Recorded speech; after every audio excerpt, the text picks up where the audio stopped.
Seperti yang saya bilang tadi guys, bahwa hemoglobin ini berfungsi untuk pertukaran oksigen. Adapun cara pertukaran oksigennya tuh sepertinya guys ya, hemoglobin itu berfungsi mengatur pertukaran oksigen dengan karbon dioksida atau CO2 kan dalam jaringan-jaringan tubuh dengan cara mengambil oksigen dari paru-paru untuk dibawa ke seluruh tubuh. Jadi pertama diambil oksigen dari paru-paru untuk dibawa ke seluruh tubuh. Setelah dibawa ke seluruh tubuh, kemudian mengambil karbon dioksida dari jaringan sebagai hasil metabolisme untuk dibawa ke paru-paru untuk dibuang. Jadi hasil metabolisme dari jaringan itu akan dibawa kembali ke paru-paru untuk dibuang, tentunya yaitu karbon dioksida yang udara-udara kotor ya guys ya. Seperti itulah cara kerja pertukaran O2 atau oksigen dengan karbon dioksida atau CO2. Jangan salah pakai guys, saya sementara pakai masker ya. Kalau penurunan kadar hemoglobin itu terjadi dalam tubuh, maka akan terjadi faktor-faktor dalam tubuh seperti gangguan pembentukan eritrosit tentunya ya. Kalau gangguan pembentukan eritrosit terganggu, maka kita akan mengalami anemia atau kekurangan darah. Yang kedua tuh kehilangan eritrosit yang berlebihan. Ya seperti itu tadi ya.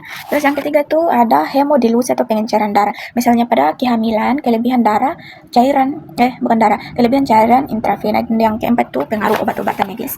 Seperti antibiotik, chloramphenicol, penicillin, tetracycline, aspirin, primaquine, antineoplastik, rifampin, vitamin A, dosis besar dan sebagainya. Seperti itu kalau kita terjadi gangguan hemoglobin dalam tubuh itu maka sangat fatal ya guys, karena pembentukan eritrosit yang normal itu sangat dipengaruhi juga oleh hemoglobin. Jadi kalau hemoglobin kita terganggu maka protein pembawa oksigen yang baik buat tubuh itu juga akan terganggu ya pastinya, karena hemoglobin itu selain pembawa oksigen dia juga berfungsi atau bekerja untuk memberi warna pada sel darah kita.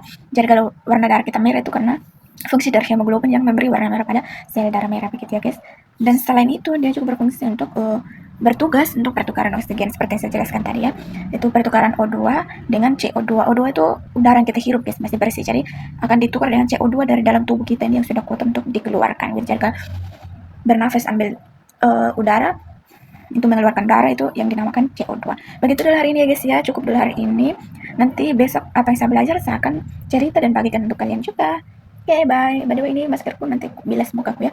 Ini maskerku saya pakai ini guys. By the way, masker yang saya pakai ini warna pink, ini cocok untuk mencerahkan kulit kita ya. Kalau yang warna hijau itu untuk membunuh bakteri, lagi membunuh jerat kita. Jadi ini masker yang saya pakai adalah masker warna pink dari Fishika. Ini bagus banget guys. Dia cukup bisa mencerahkan dan membuat kulit kita lebih lembut. By the way, yang mau langsung cek di keranjang kuning.